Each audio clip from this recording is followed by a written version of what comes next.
canal da professora Sandra Celino, um canal criado para auxiliar você que tem dúvidas sobre a redação. Principalmente o meu foco aqui neste canal é a redação do Enem.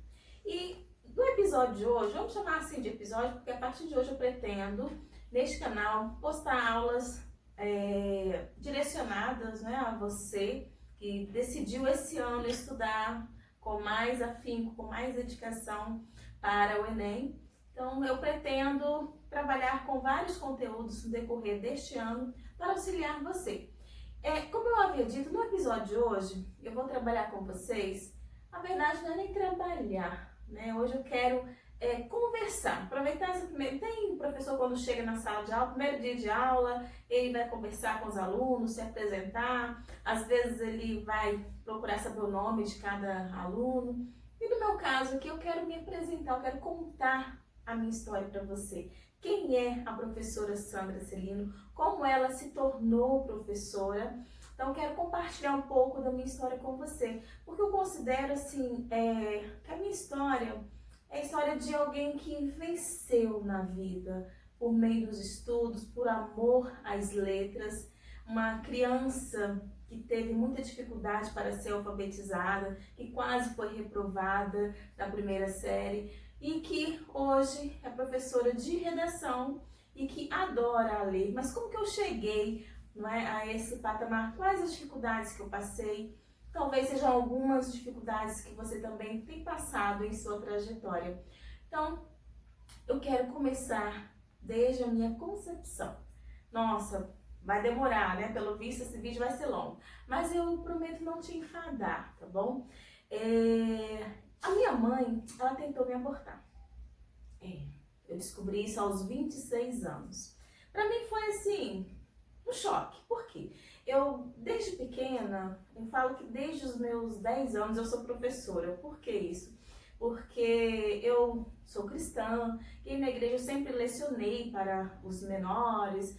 À medida que eu fui crescendo, né, ficando mais velha, eu fui também mudando de séries, né, ali dentro da igreja, lá nós chamamos de EBD, né, que é a escola bíblica. E um dia, já eu com os meus 26 anos, lecionando agora para o público adulto, a lição naquele dia falava sobre aborto.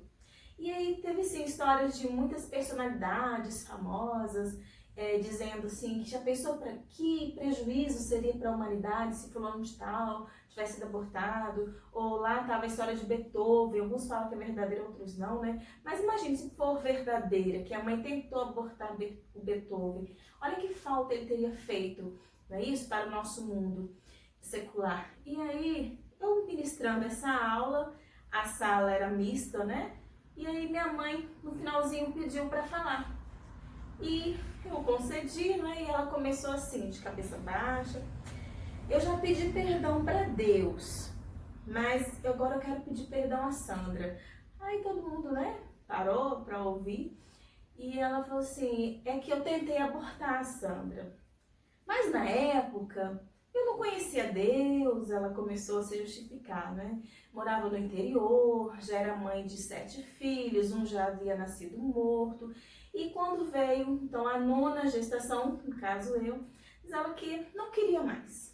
E tentou de todas as formas, tudo que ensinavam para ela lá no interior.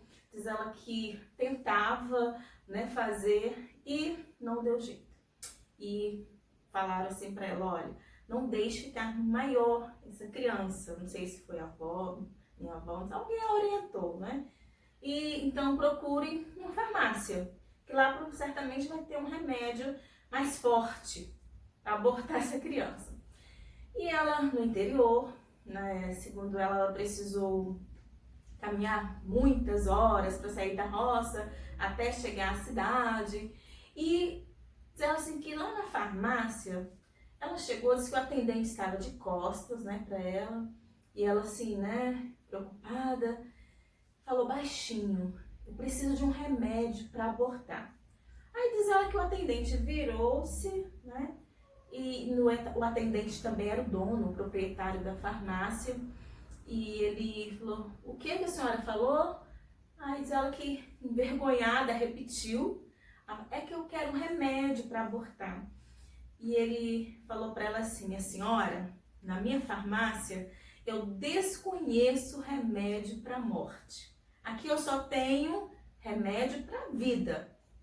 E diz ela que deu uma bronca, né, a ela, falou que a vida, somente Deus tem o poder de tirar. E esse farmacêutico, ele era uma pessoa cristã, ele deu a ela um folhetinho de igreja, né, falou alguns versículos da Bíblia e deu a ela uma vitamina, um biotônico Fontoura. Deu a ela um remédio e mandou que ela fosse para casa, ter essa criança em paz e tirasse aquela ideia da cabeça. Aí ela ficou assim muito envergonhada e assim foi para casa e desistiu realmente, né? Desistiu, tanto é que estou aqui, né? E então, passado esse momento que ela contou isso, né, na presença de todos, foi assim um momento de muita comoção para mim também, que eu não esperava. E ela finalizou assim, então já pensou como que a Sandra faria falta para nós? Como que Deus cuidou dela desde o início? Hoje ela é uma pessoa que ajuda muitas outras pessoas aqui na igreja e até mesmo em casa, na minha companhia, para vir para a igreja e tal. Aí fez aquele discurso emocionada, chorando, eu também chorei, fui lá, abracei, né? Falei que já tinha perdoado, que nem precisava ela se preocupar com isso. E foi algo assim muito bom naquele momento, né? Eu saber dessa história, para mim foi muito bom ver o que ela pensava sobre que minha família não tem muita facilidade de expressar o que sente, né? Sentimentos. E naquele momento a minha mãe, ela se abriu, e isso foi muito legal. Eu achei muito interessante essa experiência. E tô então compartilhando com você. Então depois que ela desistiu de me abortar, meu pai, ela fala que era fazendeiro, e depois as coisas começaram a ficar ruins, ele precisou se desfazer da fazenda e saiu do interior e foi para a cidade. Segundo ela, passamos por muitos problemas, minha família passou por muitas dificuldades financeiras, e só que ele, com meu pai, conseguiu um emprego um emprego federal. Ele começou a trabalhar na lavoura de cacau como braçal, porque meu pai não tinha estudo, minha mãe também não teve como estudar. Meu pai negro, afro, né, descendente. Eu cresci ouvindo a história de que meus bisavós vieram da África em navios, né? E minha mãe fala que minha bisavó, né, a avó da minha mãe, pegaram ela lá, porque minha bisa é indígena. Então eu tenho essa origem aí. E quando saímos do interior, viemos para a cidade, sem estudo, então meu pai, ele conseguiu trabalho onde? No que ele sabia fazer, na lavoura. E esse trabalho foi o que deu a ele oportunidade de comprar novamente um terreninho, que a gente chama de roça, um sítio, pequenos alqueires. E eu já estava com 6 anos nessa época, e eles foram para esse sítio, e para que eu pudesse estudar, eles me deixaram na casa de um irmão meu que já havia casado, meu irmão mais velho, e eles me deixaram então lá, meu irmão, minha cunhada, eles foram para o interior, e eu que nunca havia frequentado o que hoje a gente chama de pré-escola, mas tinha aquela questão de creche, jardim. Eu não frequentei creche, não frequentei jardim, não tive ninguém para me auxiliar nas habilidades motoras amplas e finas, né, Rona? Coordenação motora ali para desenvolver a escrita. Eu não tive esse início de jardim. E entrei direto no primeiro ano do ensino fundamental. Agora imaginem vocês. Eu fui morar em um bairro em que as crianças que entravam na primeira série, todas vinham de um jardim de infância. E eu não tinha frequentado um jardim. E eu comecei a ter muitas dificuldades para aprender. Eu lembro que a professora, ela tinha uma régua enorme e batia no quadro. E eu muito retraída, muito tímida, porque eu sentia falta da minha mãe, né? Eu sou a caçula. E morando na casa dos outros, isso acabou me deixando muito mais tímida do que eu já era. E com essa atitude da professora de gritar, de bater, né? e de colocar de castigo. Então isso me deixou muito traumatizada. E eu não conseguia aprender, não conseguia. Quando eu ia escrever, eu não tinha aquelas atividades de passar o lápis por cima dos pontilhados. Pois é, eu ia passar, eu não acertava, eu rasgava o caderno. Então isso era motivo para brigas, né, da professora comigo. E eu lembro que no mês de outubro, convidaram a minha cunhada para ir à escola e falaram para ela que se eu não aprendesse a ler e escrever até dezembro, eu iria reprovar. E foi para mim, assim, muito complicado, porque foi pressão de todos os lados, né? Minha cunhada pressionando, chantagem daqui, dali, eu tinha que aprender. Então, claro que eu precisava aprender a ler e pelo menos somar e subtrair. Caso contrário, eu seria reprovada. E eu confesso que eu não lembro como que aconteceu, mas eu sei que eu consegui. Cheguei em dezembro, eu já conseguia ler as frases como a babá é boa, o bebê é bom, sei lá, bom não, que o M já era complicado, mas só sílabas mais simples, né? Frases assim. E fui aprovada. E graças a Deus, sendo aprovada, eu fui morar com a minha mãe, porque agora eu já teria companhia para ir à escola, porque no ano em que ela mudou, não teria como. Vou morando no sítio, e agora eu já teria companhia, que era o meu irmão também, dos homens, caçula, porque nós somos 4 mulheres e 4 homens. Então, o meu irmão caçula, dos homens, eu tinha agora a companhia dele para ir para a escola. Andávamos quase 1 hora todo dia, mas íamos, frequentávamos. E eu lembro que nessa nova escola, a tia, né, vamos dizer assim, a tia, ela me encantou. A professora trabalhou de tal forma que eu me apaixonei pela leitura. Ela contava histórias e eu desenvolvi bastante. Eu comecei a perder um pouco, né, a timidez, porque ela era aquela professora que quando o aluno acertava alguma coisa, alguma atividade, ela elogiava, né? Era uma professora muito gente boa. E foi a partir então da 2ª série que eu deslanchei e passei a amar a leitura. E quando chegou na 3ª série, eu lembro que eu já era colocada como monitora, colocada para ajudar os colegas que tinham dificuldades. E da 3ª série em diante, aí não parou. Todos os anos, final de ano, os colegas iam para minha casa, para os que estavam de recuperação, para que eu ajudasse, né? E quando chegou no 9º ano, os colegas falaram assim, você tem que ser professora. E naquele tempo só tinha magistério, acadêmico, acho que contabilidade, uma coisa assim. E aí os colegas, não, Sandra, você tem que ser professora, a gente só aprende com você. E tá. Mas, e assim, e como eu já tinha esse histórico, né, de ajudar na igreja, lecionando para as criancinhas, ajudar os colegas, e amava a leitura, eu lembro que lá na escola, para você conseguir pegar livro, você não podia faltar. E eu morava no interior, não faltava nem um dia, podia fazer chuva, sol, eu ia porque eu não queria ter falta para ter o direito a pegar os livros. E quando eu estava no ginásio, né, hoje a gente chama de Fundamental 2, eu conheci uma colega que os pais dela compravam muitos livros para ela. E eu tinha uma outra colega que também tinha muitos livros. E um dia eu tive a ideia de ser atravessadora. Falei assim, eu vou pegar o livro de fulano, emprestar para ciclana, e eu fico no meio e eu leio o livro das duas. Porque a gente não tinha condições de comprar, eu não tinha condições de comprar livros, né? E eu lia livro da biblioteca e lia também o livro dessas colegas. E eu fiquei então no meio, sendo a atravessadora. Eu lembro que uma vez, teve um ano, que eu li mais de 600 livros, porque eu lia 2 a 3 livros por dia. Mas como que eu conseguia esses livros? Quantas páginas tinham esse livro? Eram livros de 120, 130 páginas, romances.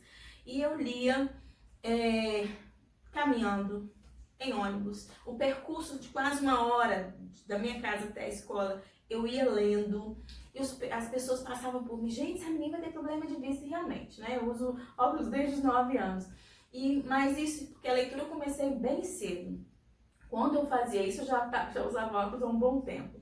E a gente morando no interior, não tinha energia elétrica. E o que a gente fazia? Eu lia com um lampião, a candeia, com vela, ficava, né, até altas horas, lendo para dar conta de entregar, fazer essa troca entre as duas colegas.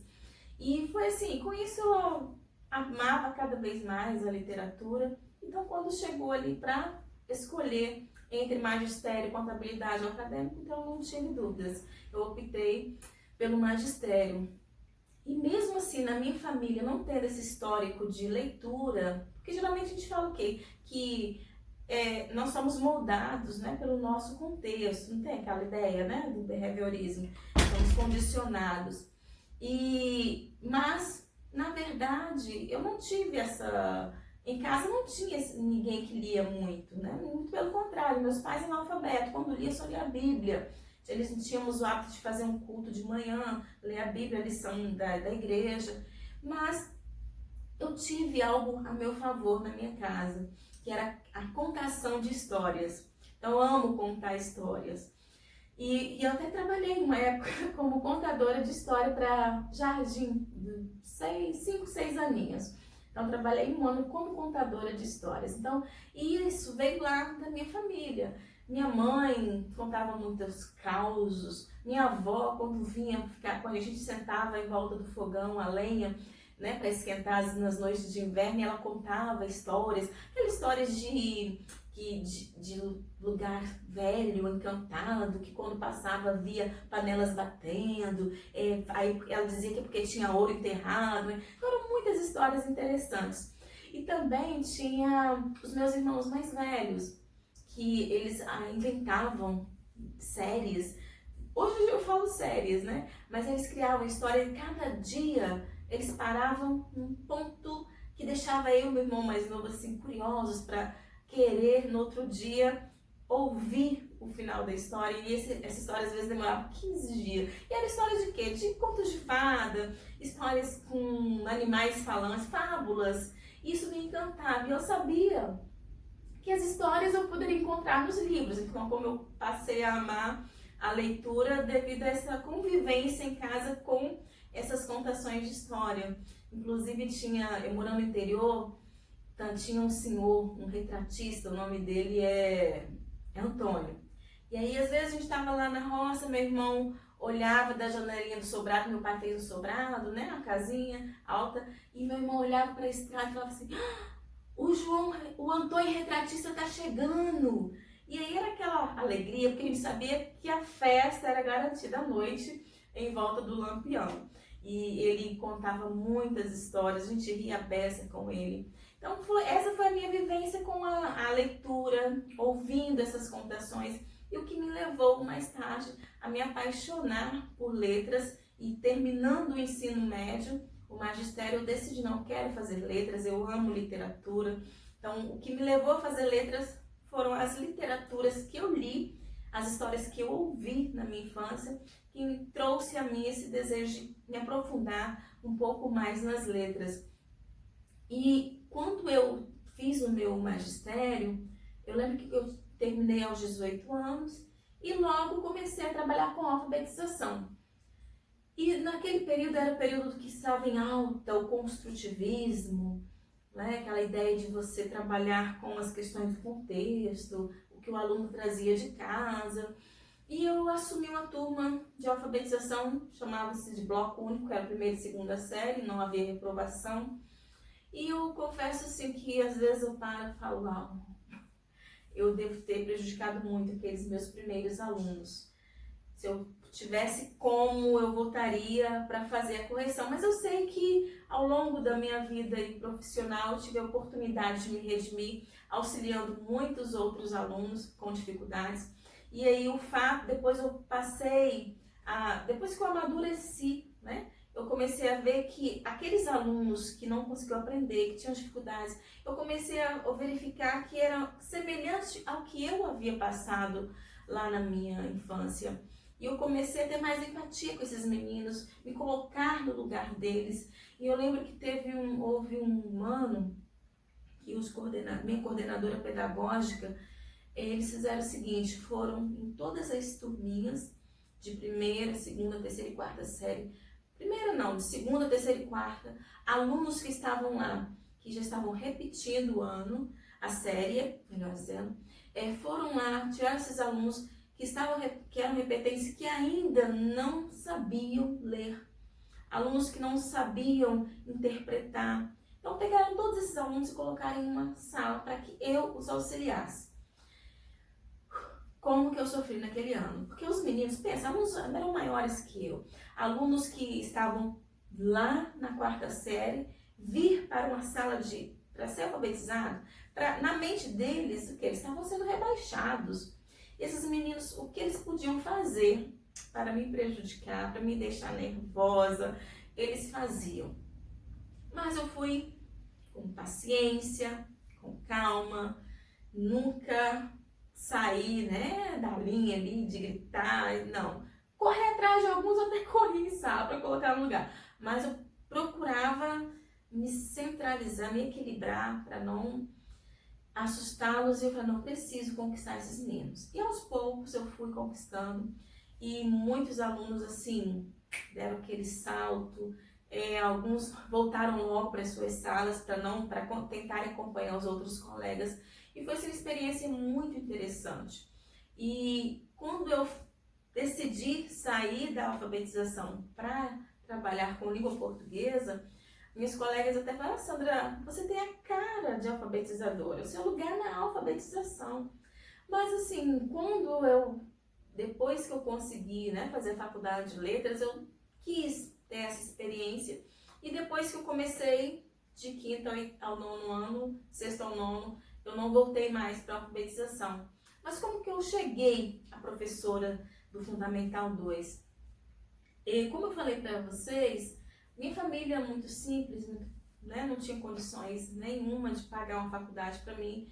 E quando terminou o magistério, eu falei assim, mãe, eu quero prosseguir, eu quero fazer uma faculdade. Mas aí minha mãe falou assim, olha, o que eu podia fazer, o que nós podíamos fazer, nós fizemos. E eu estava assim no último ano da faculdade, o meu pai faleceu. E eu lembro que, para estudar, eu nunca tive condições de comprar um livro. E eu sempre estudei com minhas colegas, sempre estudei. Sempre tive colegas que compartilharam, né, o que possuíam. E quando eu terminei o magistério, eu falei assim, não tem como bancar você. E eu sempre me esforcei ao máximo para ser uma excelente aluna. Sempre tirei boas notas e meus professores sempre falaram, Sandra, seu lugar é na faculdade. Você tem que prosseguir seus estudos. Mas eu não tinha condições financeiras. Para fazer um curso superior, eu tinha que morar na capital. Minha mãe não tinha condições de me bancar. Meus irmãos muito menos, né? E aí o sonho de continuar estudando foi interrompido. E eu comecei a trabalhar no magistério, lecionando. E foi com o dinheiro desse trabalho que eu consegui. Depois de 7 anos, eu fiquei 7 anos. Trabalhava, ouvia meus colegas falando, eu passei no curso tal, eu tô me formando no curso tal.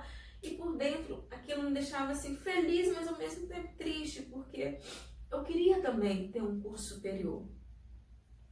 E eu lembro que quando eu ingressei na faculdade, em 2001, eu ingressei sem conseguir pagar as primeiras mensalidades, porque o que eu recebia ainda não dava. E minha mãe, nessa época, né, depois que meu pai já tinha falecido, ele acabou ficando com uma pensão. E aí o meu irmão caçula falou, não, entra aqui, eu te ajudo. E foi assim, fiz a faculdade, devendo um bom tempo. Depois eu consegui quitar as parcelas. E na faculdade que eu fiz tinha um concurso, era um prêmio, né? Eles chamavam assim de prêmio talento acadêmico. E o aluno que fosse o talento acadêmico naquele ano ganharia um mês, né, sem pagar na faculdade, um mês grátis, ganhava medalha, ganhava certificado. E eu, mesmo trabalhando de manhã, trabalhando numa escola. A faculdade era distante, tinha que vir de ônibus, chegava em casa quase meia-noite, todos os dias. Eu me esforçava porque eu precisava tirar notas boas para ter aquela mensalidade. E minhas colegas sempre achavam, nossa, Sandra é muito inteligente, nossa, Sandra... Mas na verdade não era nem questão de inteligência, eu me esforçava porque eu precisava ter aquela mensalidade para dar um alívio para mim nas finanças. E por 3 anos eu consegui ser talento acadêmico, me esforçando ao máximo.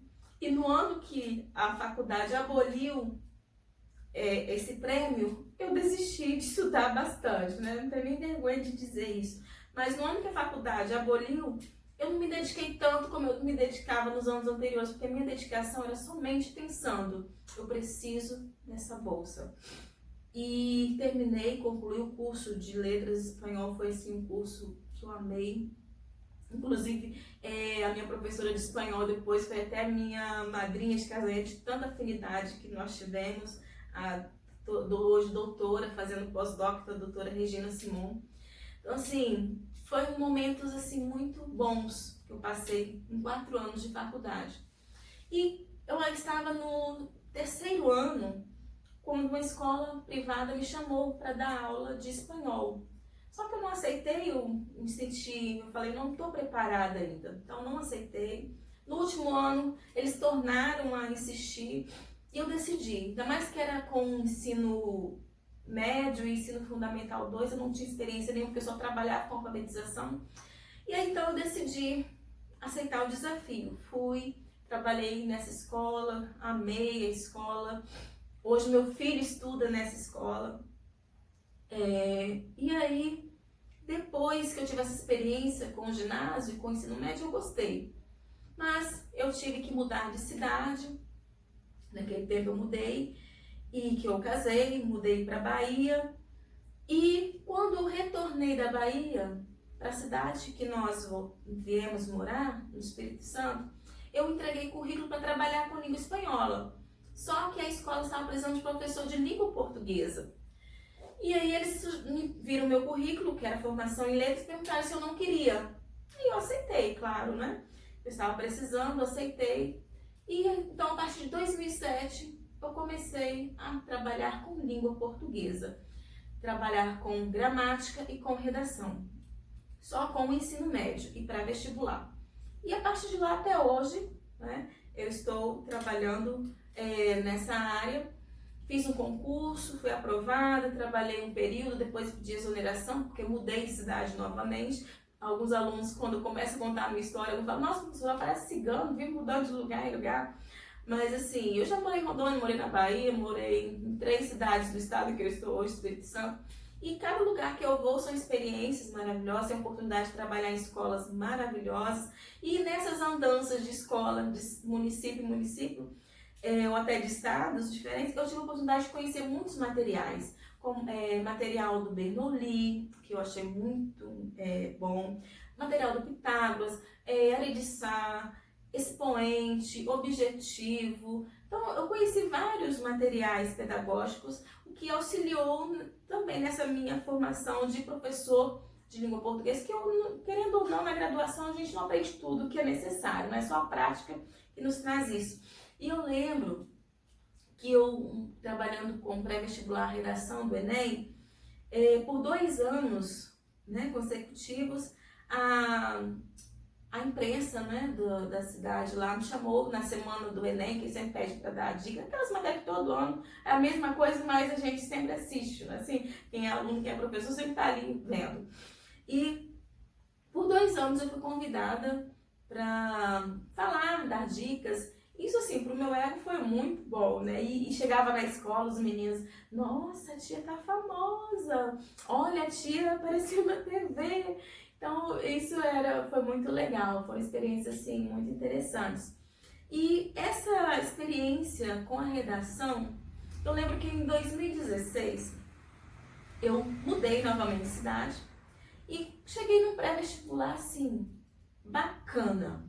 A turma tinha quase 100 alunos e esses meninos, a maioria, creio que 80% da turma do turno matutino queriam fazer medicina.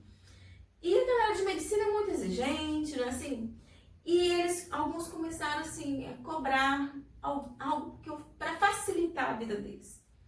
E nessa busca de querer ajudar esses meninos, eu acabei, então, desenvolvendo o que eu chamo de esqueleto, que também vocês também encontram muitos aí na internet. E eu desenvolvi um esqueleto. Só que essa turma também tinha alunos que não queriam medicina. E esses outros meninos chegaram para mim, professora, é chato, parece que aqui vocês pensam que só tem aluno que quer fazer medicina. Só não teria uma outra receita, um outro esqueleto de texto menos elaborado para a gente que quer tirar aí até 700, 800 pontos. Para mim tá bom, um aluno falou. Aí outros se manifestaram também. E, aliás, veio um grupinho, né, conversar comigo. E eu, na busca, eu trabalhei então com 2 receitinhas. Uma para quem queria tirar até 800 pontos e a outra para quem precisava tirar acima de 900. E essa receitinha foi validada no final do ano quando teve Enem. Eu tive vários alunos que tiraram nota acima de 900 e aqueles que queriam tirar só a média também conseguiram 780, 800, 680. Eu tenho uma aluna que conseguiu passar na faculdade aqui do estado, pública, com 680 pontos na redação. Outro passou na federal para engenharia, com 780 pontos. E os outros que tinham 900, alguns deles passaram em medicina. E isso foi em 2016. No finalzinho de 2016, eu recebi a notícia de que eu havia passado no processo seletivo que eu fiz para mestrado. Então, eu fiz esse processo seletivo, passei, e no mês de dezembro, eles me deram a notícia, passei o edital, né, saiu o resultado do concurso, desculpa. E aí, também, em dezembro, eu descobri que eu estava gestante. Foram, assim, 2 surpresas maravilhosas, mas eu precisei tomar uma decisão muito importante na minha vida, que foi ter de sair da sala de aula. Então, em 2017, eu falei, ou eu saio por completo, ou eu reduzo, porque eu descobri também que a minha gestação era de alto risco. Eu precisava de ter um certo repouso. E foi isso. Em 2017, comecei trabalhando só com o 3º ano, fui até onde eu consegui, não dei conta. No mês de abril, eu pedi para sair. O meu superior, né, meu diretor foi muito gente boa. E no mestrado eu tive a ajuda, né, dos meus professores, que foram muito gente boa. E eu consegui, né, ter a minha filhinha, a Sara, em julho de 2017. E em fevereiro de 2018 eu defendi a minha dissertação, fui aprovada. E o que é interessante dessa dissertação foi que eu aproveitei para estudar o gênero redação do Enem.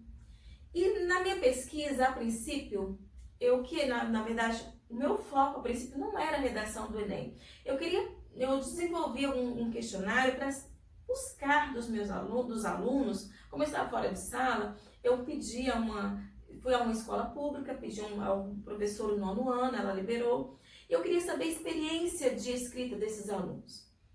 Eles escreviam só na escola, fora da escola, o que eles escreviam, se eles gostavam de escrever ou não, por quê. Então, fiz um levantamento e quando eu fiz uma relação de vários gêneros textuais trabalhados no 9º ano, desses gêneros, mesmo não sendo trabalhado, eu coloquei gêneros digitais e, como vocês já podem imaginar, eu pedi para que os alunos assinalassem os gêneros que eles mais escreviam e 86% disseram que escreviam os gêneros online, digitais, né? O digital, que no caso era o comentário online. Então, o que eu decidi? Com a minha orientadora, a doutora Sandra Mara Bassani. Vamos então trabalhar, fazer uma sequência didática para trabalhar as dificuldades que eles têm na escrita, mas usando o gênero que eles gostam. No caso, era comentário online. Eu cheguei para a professora regente da turma e expliquei para ela, e só que aí ela falou, Sandra, infelizmente você não vai poder prosseguir com esse tema. Na hora eu fiquei assim, por quê? Falei assim, olha, A escola tem um laboratório, mas não está funcionando, as máquinas estão todas estragadas. A escola não libera celular para os meninos, caso você queira fazer uma atividade usando o celular, a escola não libera. E caso você queira usar, né, tem que mandar um bilhetinho para casa, os pais autorizarem. E se acontecer algum problema com esse celular, você é responsável. Então, assim, é complicado. Por que você não tenta ir em outra escola do município? E aí, seguindo a orientação dela, eu fui até a Secretaria de Educação e perguntei quais as escolas do município que tinham um laboratório de informática funcionando. Lá, eles não tinham essa informação, me passaram a relação de 16 diretores para que eu pudesse ligar. E eu liguei para todas essas escolas, né? Conversei às vezes com o coordenador, com o diretor, mas eu descobri que no município, somente uma escola, a 56 quilômetros longe da sede, né, do município, era a única escola que possuía um laboratório de informática com um técnico responsável nesse laboratório, e as máquinas todas funcionavam. As que tinham laboratório no município, 2 ou 3, 4, 5 máquinas, e alguns não tinham máquina nenhuma, porque já estava estragada, a sala já havia sido transformada em biblioteca, ou a sala foi transformada em uma outra sala de aula, e foi isso. Então, 15 escolas em que trabalhar com gêneros digitais não seria possível. Devido à logística, eu não fui para essa escola distante lecionar e seguir adiante com o meu projeto. Então, a minha orientadora falou, Sandra, então vamos trabalhar uma dificuldade dessa comunidade estudantil que você já identificou, que você identifique por meio de uma atividade. Então, eu produzi uma atividade diagnóstica e como a professora estava trabalhando com texto argumentativo, a tipologia argumentativa, dissertativa, então, e ela tinha dado para esses meninos a proposta do Enem, acho que 2015, que falava sobre violência doméstica, acho que foi de 2015. E eu aproveitei esse gancho, então eu apliquei essa atividade para eles, né? E descobri que esses meninos tinham algumas dificuldades de ortografia, de coesão, de coerência, mas o que era mais relevante, que ressaltava na produção desses meninos, era a dificuldade na parte de informatividade do texto. Então eu desenvolvi uma sequência didática para trabalhar a baixa informatividade no gênero chamado gênero redação do Enem. Então, eu elaborei foram 25 aulas em que eu trabalhei, fiz toda a parte teórica com esses meninos, levei palestrantes, e o tema dessas aulas era sempre o tema gerador era violência, porque eu peguei o mesmo que a professora estava trabalhando.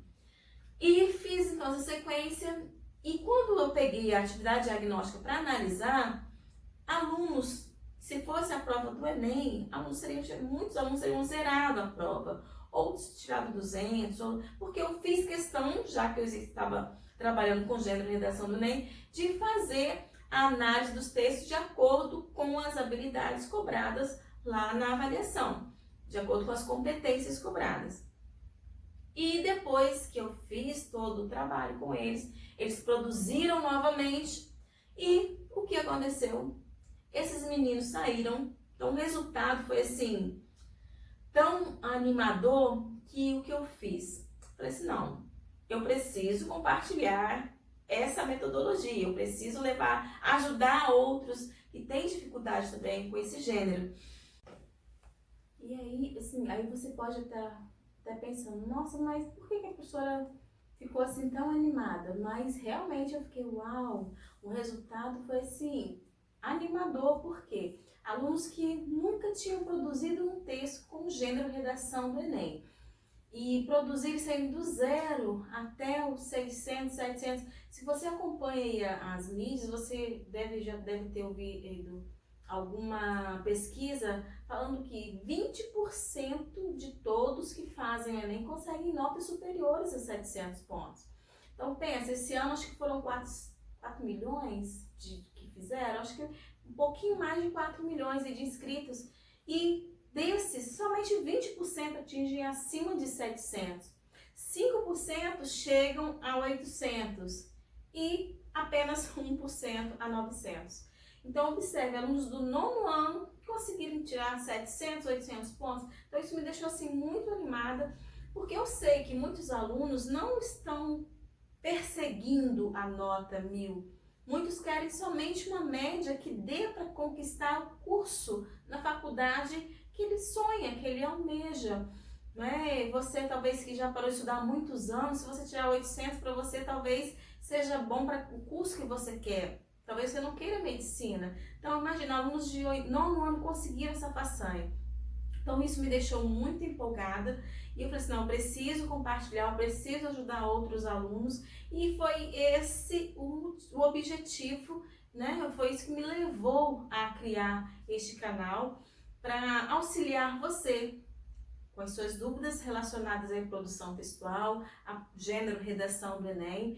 E eu sugiro uma sugestão que você acompanhe os vídeos, que toda semana eu vou postar aqui no canal. Tire suas dúvidas. Caso você seja como alguns alunos que eu tenho, que tem vergonha de se expor, tem aluno que está na sala de aula, mas não entrega o texto porque tem vergonha. Isso em pré-vestibular. Porque quando a gente está no ensino regular, a gente obriga, a gente pega, porque tem que dar uma nota. Mas mesmo assim, alguns nunca entregam o texto pra gente. Mas assim, tem alunos que frequentam vestibular, o pré-vestibular e o pré-ENEM nunca entrega um texto. Como o caso de um aluno meu que nunca me entregou um texto. E eu tenho até um áudio dele, eu achei muito engraçado. Ele falou assim, olha, eu fiz o Enem em um ano, tirei 400. Depois fiquei 2 ou 3 anos sem produzir nada. Entrou no pré-vestibular, somente ouvindo as minhas dicas, dizer que chegou lá no dia da prova, tirou 780. E ele seguiu, claro que ele pegou a receitinha que eu passei na sala e decorou a receita, chegou lá, fez a prova 780. Então, assim, essa receitinha que eu criei lá atrás, em 2016, eu também apliquei, foi a mesma que eu utilizei agora no meu mestrado para trabalhar com os meninos, não é, do 9º ano, e eu verifiquei que é possível. Então, você chegar a uma nota 700, a uma nota 800, tá? Seguindo um padrão mais simples. Da mesma forma que, se você usar um padrão mais elaborado, você consegue aumentar a sua média aí de 800 para cima de 900 pontos. E produzir texto, escrever texto não é difícil, tá? Não é difícil. É uma questão de prática e não pense você que existem fórmulas mágicas. Eu sei que tem muita gente vendendo receitinha pela internet. Não funciona para todo mundo. Então, se você não tem o hábito da leitura, se você não tem o hábito da produção, não adianta pegar um esqueleto, que ele não vai te ajudar, ele vai continuar só um esqueleto lá no dia da redação e sua média não vai subir. Entendido? Você precisa de ter a orientação necessária para produzir um texto com o gênero redação do Enem, dentro do padrão que eles exigem, contendo toda a estrutura correta, e você precisa treinar. Que somente o treino é que vai trazer a você uma nota interessante. Pergunte a um aluno que tirou nota 1000, quantas produções de texto ele fez no último ano.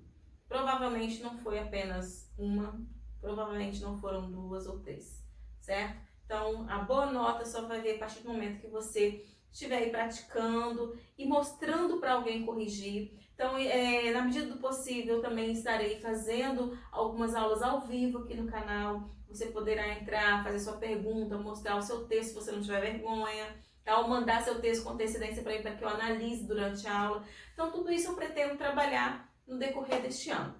E aí, animou? Topa? Eu estarei aguardando você do 0 ao 900 com a professora Sandra Celino aqui no canal.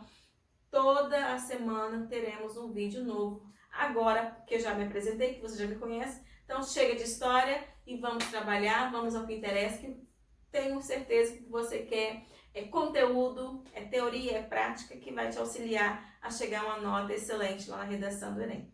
Tranquilo? Então aguardo você, um forte abraço, até a nossa próxima aula.